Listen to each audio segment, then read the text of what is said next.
বলুন আপনার জীবনে এমন কি আছে যেটা আপনার সবচেয়ে বড় বন্ধু আর আপনার সবচেয়ে বড় শত্রু? বুঝদারের জন্য ইশারাই যথেষ্ট। ঠিক ধরেছেন আপনি।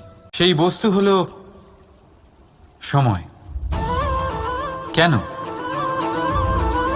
কেন সময় আপনার সবচেয়ে বড় বন্ধু আর সময়ই আপনার সবচেয়ে বড় শত্রু?